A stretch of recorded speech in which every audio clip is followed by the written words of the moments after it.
Hello and welcome to Council Recap, where we take the contents of City Council meetings and give you the breakdown. I'm Jennifer Murillo. There were a few resolutions on the list this week. First, Council approved Resolution 8246. In order to comply with state law, the city must amend its Conflict of Interest Code to reflect the changes made in job title or positions. The Council then approved Resolution 8249. This will amend the lease agreement between Zellman Development Company and the city for an 84,000 square foot area located south and west of the municipal airport. The lease term will be extended to adjust monthly rent, lease purposes, and allow for its sublease to SpaceX or other tenants. Next, Resolutions 8251 and 8257 were approved, amending the CalPERS health contract for the Hawthorne Police Officers Association and Hawthorne Police Management Supervisory Group, respectively. The city will issue a reimbursement to each retiree to cover a portion of the amount being deducted by CalPERS from their retirement check. The Council then approved Resolution 8252, 8253, and 8254. The three resolutions present a loan agreement between the City of Hawthorne and the successor agency to the former Development Agency, which was split into three separate loans to better reflect the purpose of the loan. The loans cover payments of fiscal agent fees, payment of contractual tax rebates, and underreported expenditures resulting in insufficient receipt of redevelopment property tax trust fund revenues. City Council then adopted Resolution 8255, approving to begin applying for grant funds generated by Proposition 68 to rehabilitate, create, and improve local parks. The playground at Gem Thorpe was identified as the greatest in need. A proposed fitness area at Gem Thorpe will be outfitted with multi-user gym pieces.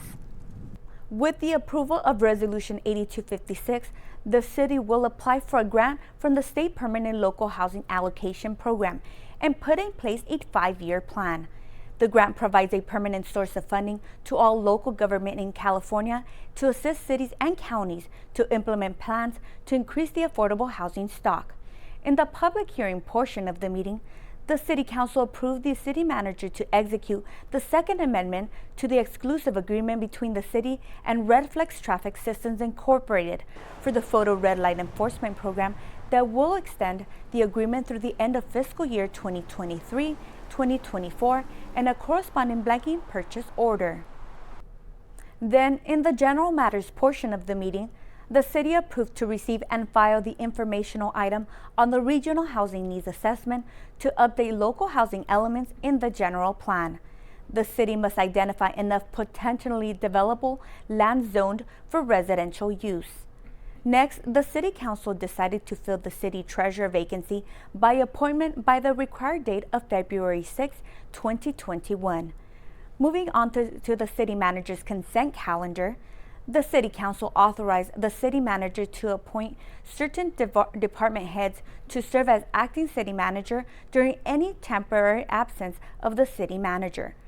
Progress payment number 5 to Shauna Corporation of Downey for local street improvement projects in several city locations such as Bodger Park, Holly Park, and Moneta Gardens.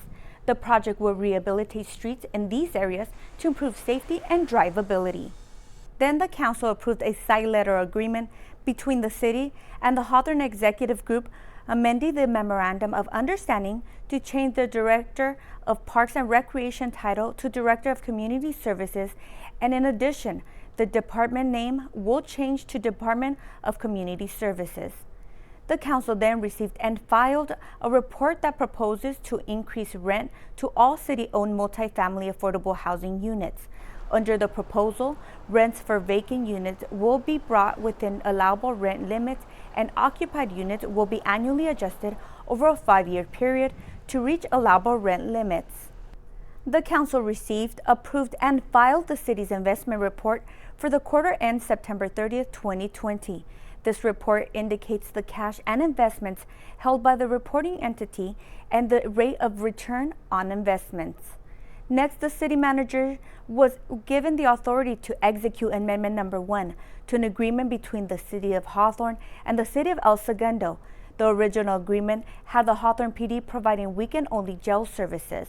The amendment change will now have the Hawthorne PD providing 24/7 jail services for El Segundo for a period of 6 months. Progress payment number 3 to Martinez Landscape Company, Incorporated of Silmar for general maintenance. This includes concrete and asphalt replacement, tree planting, and other landscape needs. The council then approved an employment agreement between the city and Joe Nakagawa, MD, for the Hawthorne Medical Services Director position for the Hawthorne Police Department. The Police Medical Services Director will ensure that the training of all personnel is up to date and in compliance with all applicable rules and regulations. Then the city manager was given authorization to execute an agreement with KP Janitorial Services Incorporated to provide nighttime and weekend janitorial services for the Hawthorne Police Department facility. The council approved the Parks and Recreation Fine Arts Commission's proposed art initiative to beautify trash cans at city parks. Potential artists will submit applications with renderings of artwork for commissioners to approve. Applications and renderings will be reviewed quarterly. The council will appropriate funds from the general fund for expenditures authorized by Planning Grants Program.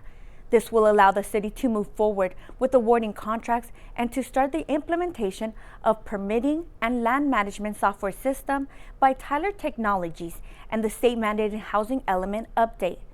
The city manager is now authorized to execute an agreement with De Novo Planning Group to provide housing and safety element updates and environmental justice element and environmental analysis services. And on the city attorney's consent calendar, the council approved to enter into a reimbursement agreement with Paycan Corporation for the city's cost of both outside counsel and specialized consultants to review the developer's proposal for a new hotel. Lastly, 2 claims were denied. Well, that's all from this meeting this week. Thank you for joining us for Council Recap. Remember, you can watch City Council meetings in their entirety by going to www.youtube.com and searching Hawthorne Community Television. Stay safe, and we'll see you next time.